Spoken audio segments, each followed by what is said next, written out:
O naturalismo tem início aqui no Brasil também no ano de 1881, com a publicação de uma obra chamada O Mulato, né, que também vai trabalhar com a temática não exatamente da escravidão, mas do racismo. O escritor de O Mulato foi um maranhense chamado Aloísio Azevedo, né? E nessa temática do mulato, além da questão do racismo, ele vai trabalhar também com outras questões, como, por exemplo, a homossexualidade, que naquela época, né, era chamada de homossexualismo, porque era tida como uma doença, né, um desvio de caráter. Então, nessa obra, ele vai mostrar, sobretudo, os desvios de caráter, né, dos homens, das pessoas. E aí nós temos aí uns traços naturalistas dessa obra. Mas ele é conhecido principalmente, o Aloysio Azevedo, por uma obra chamada O Cortiço, uma obra em que ele vai mostrar a forma degradante em que vivia o povo ali pela corte, né, pelo Rio de Janeiro, o povo pobre, carioca, que vivia em barracos, em cortiços, como verdadeiros animais. Então, nessa obra, O Cortiço, ele vai mostrar aí as doenças do corpo e as doenças da alma, né, que acometiam esse povo miserável. E entre as doenças da alma, né, as doenças de caráter, de moral, também, mais uma vez, ele vai citar, né, a homossexualidade. No caso, homossexualismo, como eu falei, porque era tido como uma doença naquela época. Né? E essas obras realistas e naturalistas aqui do Brasil, todas elas, né, encontram apoio naquelas teorias cientificistas da segunda metade do século XIX, né? Evolucionismo, o darwinismo, né? Monismo, fisiologismo, né?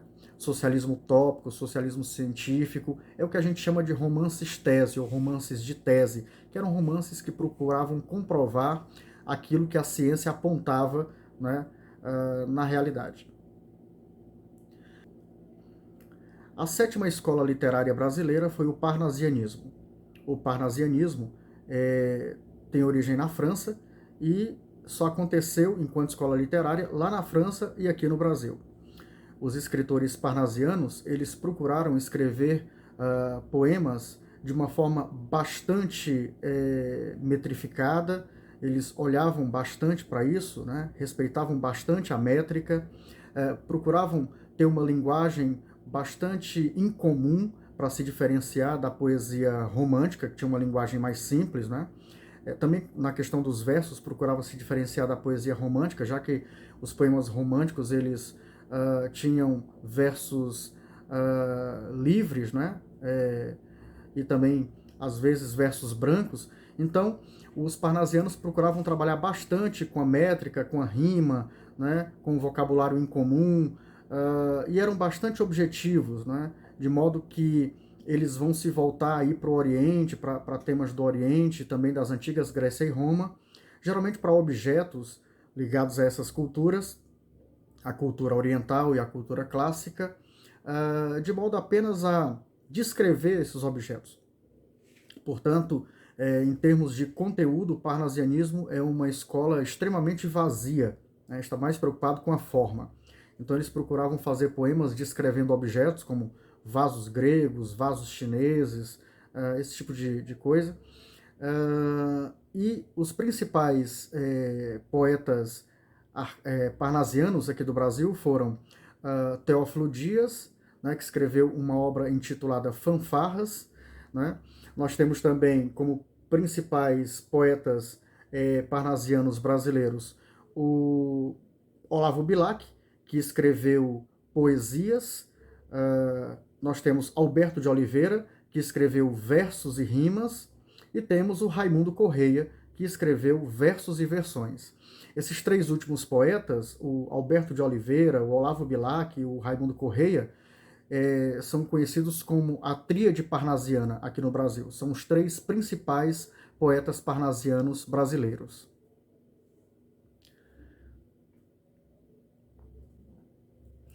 A penúltima escola literária brasileira foi o simbolismo. Né? O simbolismo também teve origem na França, né? E se espalhou por vários países, inclusive por Portugal. Né? Nós temos grandes poetas simbolistas portugueses. Chegou aqui então pelo Brasil, e aqui no Brasil encontrou eco nos versos de dois grandes poetas. Nós temos aí como poetas, grandes poetas simbolistas brasileiros, o Cruz e Souza, que inaugurou o simbolismo aqui no Brasil com duas obras publicadas na mesma data. Missal e Broquéis, são essas duas obras. Foram publicadas no ano de 1893. Né? E, claro, como toda obra simbolista, ele vai trabalhar bastante, né, aí com a subjetividade ou subjetivismo, né, o eu lírico vai falar de si, dos seus sentimentos, então nós temos um excesso de sentimentalismo, né, muitas emoções ali, vai trabalhar com sinestesias, né, de modo que ao final da leitura de um poema simbolista, o leitor tire dali uma sugestão, né, acerca da leitura do poema, daquilo que leu. Né? Não exatamente algo de forma clara, né? Não dá para exatamente descrever um poema simbolista. Né? Outro poeta simbolista bastante importante nesse período foi o Augusto dos Anjos, que escreveu também duas obras aí na mesma data. Nós temos Eu e Outras Poesias, né, que foram publicadas essas obras em 1919. Exatamente também por isso, por conta da data em que essas obras foram publicadas, né, muitos críticos literários brasileiros costumam enquadrar o Augusto dos Anjos no pré-modernismo. Bom, depois do simbolismo, nós temos um período da literatura chamado de pré-modernismo, que não foi exatamente uma escola literária, mas foi um momento que preparou para o modernismo. O pré-modernismo aqui no Brasil ele começou em 1902, com duas obras. Uma obra chamada Canaã, que foi publicada por um escritor chamado Graça Aranha, e uma outra obra chamada Os Sertões, que foi publicada por Euclides da Cunha. Essas obras do pré-modernismo, não só essas duas, mas todas as obras do pré-modernismo, de certa forma, elas estão muito ligadas à realidade brasileira, né? Ao que acontecia no Brasil naquela época. Então são obras que têm todas elas meio que um teor documental. Elas estão muito ligadas, né, a acontecimentos sociais do Brasil ali do final do século XIX e do início do século XX. Né? Canaã, por exemplo, do Graça Aranha, é uma obra que trata da imigração alemã aqui no Brasil. No final do século XIX, início do século XX, foi um período de grande imigração que aconteceu aqui pelo Brasil. Então vieram povos de praticamente todo o mundo aqui para o Brasil, da Europa, né, do Oriente, por exemplo, japoneses, né? Então ele vai trabalhar nessa obra Canaã, ele vai tematizar a questão da imigração, né? Principalmente a imigração alemã. É sobre isso que vai tratar essa obra. E já Os Sertões, do Euclides da Cunha, é uma obra em que o autor vai tratar sobre uma guerra que aconteceu, de fato, aqui no Brasil, né, no final do século XIX, no interior da Bahia, entre pessoas que viviam numa comunidade agrícola, né, que era um arraial, chamado Arraial de Canudos, pessoas pobres, pessoas muito humildes, contra tropas do governo federal da época. O governo federal destruiu completamente esse arraial, né, porque os poderosos da época, os latifundiários, se sentiam ameaçados por essas pessoas pobres que viviam no campo. Né? Então, o Euclides da Cunha, que era repórter, né, em São Paulo, ele vai então até o interior da Bahia, se inteirar dos acontecimentos e depois transforma aquilo que ele encontrou enquanto repórter, todo aquele material que ele recolheu enquanto repórter, numa obra de ficção chamada Os Sertões. Aí nesse pré-modernismo, as obras em prosa, elas tinham também algumas características do realismo e também do naturalismo. Nós podemos ver, por exemplo, que em muitos momentos de Os Sertões, o narrador vai tratar os sertanejos, né, o povo ali do Arraial de Canudos, como verdadeiro animal. Ele vai descrever essas pessoas como verdadeiros animais. Então tem ali muito de naturalismo naquela obra. Nós temos também como escritores importantes do pré-modernismo brasileiro o Lima Barreto, que era negro e também vai tematizar a questão do racismo em algumas das suas obras, né, como Recordações do escrivão Isaías Caminha, Mas ele vai criticar principalmente, o Lima Barreto, o início da República aqui no Brasil. Ele vai escrever a sua obra ali no início do século XX, né, quando houve o começo da República no Brasil. Então ele vai falar do autoritarismo do presidente da época, no caso o presidente era o Floriano Peixoto. Ele vai criticar os políticos brasileiros, né, mostrando que eles queriam só tirar vantagem, né, do cargo, né, que não ligavam para o povo. Então, uma crítica à República, aqui, a República incipiente, a República que estava nascendo aqui no Brasil. Lima Barreto vai fazer essa crítica, né, à política brasileira, ali, aos republicanos, na sua obra Triste Fim de Policarpo Quaresma, né, na qual ele vai criticar principalmente o autoritarismo do presidente Floriano Peixoto, que era um militar. E também vai criticar a política brasileira, né, na sua obra Os Brusundangas. Os Brusundangas, na verdade, era o Brasil, né? Ele inventou um país, mas que, na verdade, o país ali, naquela obra, chamado de Brusundangas, na verdade, era o Brasil. Ele vai apontar os problemas, né, do país. Outro escritor importante do pré-modernismo brasileiro foi Monteiro Lobato. Todo mundo conhece o Monteiro Lobato como escritor de obras infantis, mas o Monteiro Lobato também escreveu obras para adultos. E o Monteiro Lobato, nas suas obras, ele vai criticar o povo ali do interior do Brasil, ali do interior do estado de São Paulo, né, o caipira, mostrando o povo brasileiro, por meio da figura do caipira, como um povo preguiçoso. Aliás, essa temática vai ser recorrente na literatura brasileira do período literário posterior, né, que é o modernismo, sobretudo ali na primeira fase. E o Monteiro Lobato também vai falar, né, vai mostrar, na verdade, o racismo dentro da sua obra, o racismo que existia aqui no Brasil. E exatamente pelo fato de ele ter tratado muito do racismo na sua obra, muita gente hoje em dia costuma taxar o Monteiro Lobato de racista, que de racista não tem nada. Na verdade, o Monteiro Lobato, apenas na sua obra, estava documentando aquilo que de fato o Brasil era, um país extremamente racista. Aliás, era não, é. O racismo ele continua existindo no Brasil, ainda que hoje em dia de uma forma bastante velada, mas ele mostra isso de forma bastante clara na sua obra. Então, ele escreveu obras como O Presidente Negro, né? Escreveu contos como A Negrinha, né? Mesmo na sua obra infantil, nós temos a figura da tia Anastácia, que é uma negra, né, que vai ser bastante xingada ali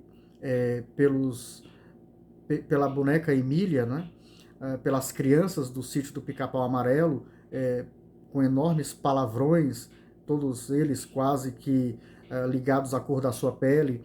Então, Monteiro Lobato, ele foi um dos homens que mais denunciou, né, o racismo no Brasil, à sua época. A última escola literária é o modernismo. O modernismo no Brasil ele tem 3 fases. A primeira fase do modernismo brasileiro é chamada de fase iconoclasta ou destruidora. Foi a fase em que os escritores decidiram se voltar contra aquilo que vinha da Europa, né? Toda aquela produção literária europeia, toda aquela cultura europeia que chegava aqui no Brasil e era aceita sem nenhum questionamento, sem nenhum retrabalho, era simplesmente devorada pelo povo brasileiro. Então, essa primeira fase do modernismo brasileiro procurou, de fato, valorizar o povo brasileiro, a cultura brasileira, a língua portuguesa do Brasil, né? Então, as obras que vão ser produzidas nesse período, elas estão escritas numa língua portuguesa brasileira, portanto, com todos os seus erros gramaticais, né? Vai tratar a produção literária desse primeiro momento do modernismo da formação do povo brasileiro, dos povos que formaram o povo brasileiro, né? O branco, o português, o indígena, o negro, apontando principalmente o que havia de negativo nessas 3 raças, né? Foi, portanto, uma literatura satírica, jocosa, né? Também de teor humorístico, que foi produzido aí, que foi produzida aí nessa primeira fase.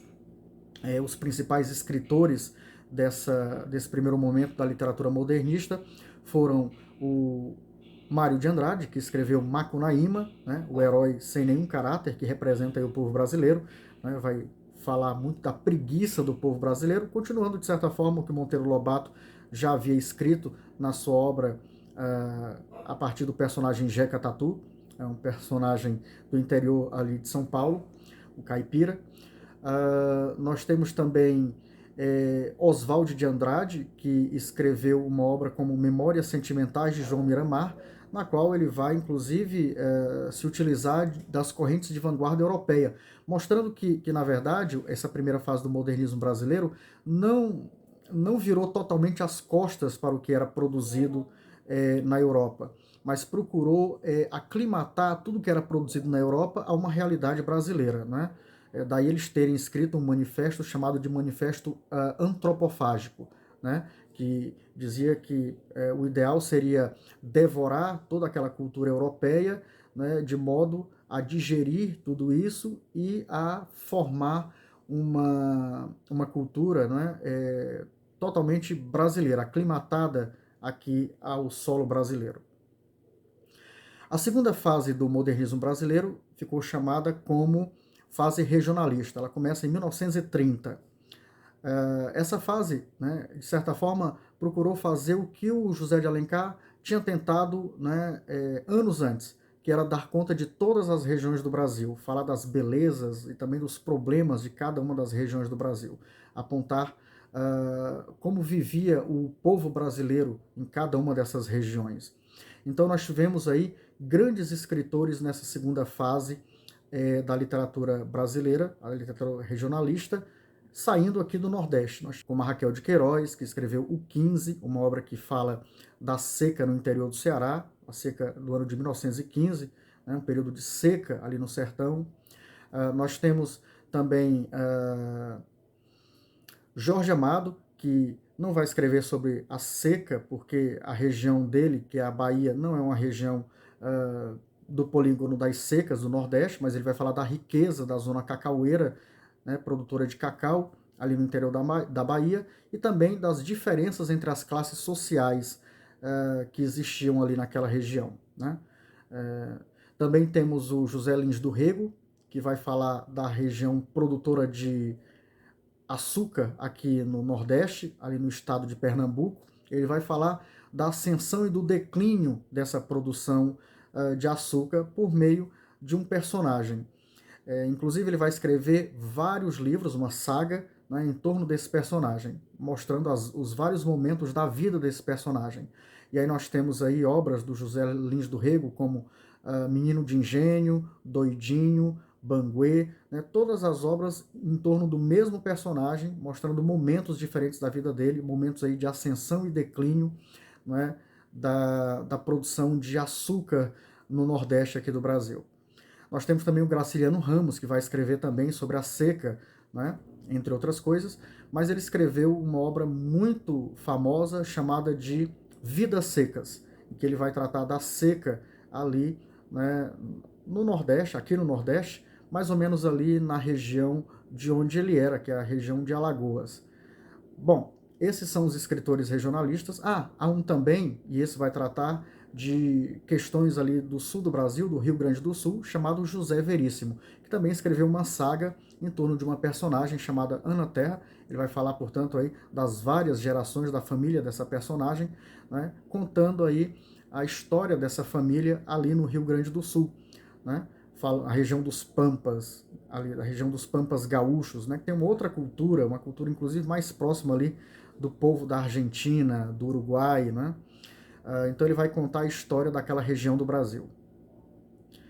Bem, e a última fase do modernismo brasileiro começa em 1945 e vem até os nossos dias, a chamada de literatura brasileira contemporânea. É a parte da literatura brasileira, eu acho que pega o maior número de autores, que concentra o maior número de autores. Nós temos nesse período de 1945 até hoje, né, a literatura brasileira contemporânea, a terceira fase do modernismo brasileiro. Nós temos aí uma multiplicidade de temas abordados pelos pelos escritores brasileiros, né? Mas os principais escritores desse período são, nós temos aí Carlos Drummond de Andrade, que é tido como o maior poeta brasileiro de todos os tempos. Foi um poeta que escreveu sobretudo sobre o amor, né? É o poeta do amor. Ele escreveu muitos poemas líricos de teor amoroso, mas ele escreveu também poemas de caráter social, poemas de caráter político, né? Como A Rosa do Povo, por exemplo, é uma obra dele de caráter político. O Carlos Drummond de Andrade chegou a pertencer ao Partido Comunista, né? Assim como o Jorge Amado também. Nós temos ainda, nessa terceira fase, nesse terceiro momento, o Vinícius de Moraes, que também foi um grande poeta brasileiro, um grande letrista.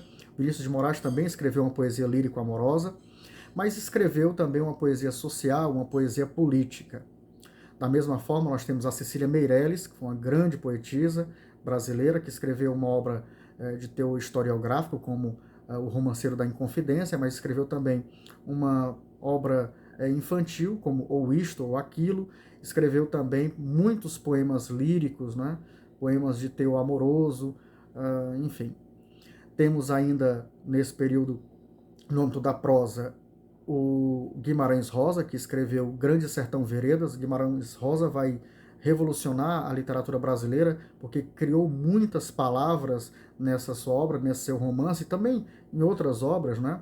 Até hoje, o Guimarães Rosa serve de referência, por exemplo, para escritores africanos, como o Mia Couto. Foi um homem que escreveu um romance psicológico, né? Ao lado de Clarice Lispector, que não nasceu no Brasil, mas veio para cá ainda criança, que também escreveu uma obra de teor psicológico, né? Tanto contos como romances, né?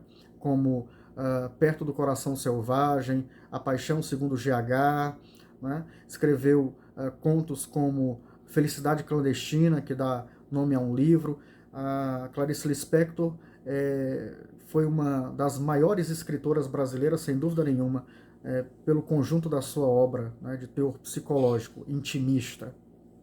Temos também o João Cabral de Melo Neto, que foi um grande poeta nordestino, né, um poeta pernambucano, que escreveu ali uma poesia quase que matemática, né? Temos ainda, nessa terceira fase do modernismo brasileiro, a Lígia Fagundes Telles, que faleceu recentemente, que foi uma grande escritora brasileira, escreveu inúmeros romances, né? Eu poderia citar aí como um dos principais romances dela, Ciranda de Pedra. Enfim, são muitos os nomes, né? Eu poderia ficar aqui citando vários e vários, mas não há tempo para isso. Eu gostaria de agradecê-los pela atenção e dizer que eu estou aqui à disposição para tirar qualquer dúvida. Vou deixar aqui o meu e-mail para que vocês possam me mandar algum e-mail para tirar alguma dúvida. Também vou lhes indicar alguns livros para que vocês possam conhecer mais e melhor a história da literatura brasileira. Foi um prazer. Um abraço a todos e até breve.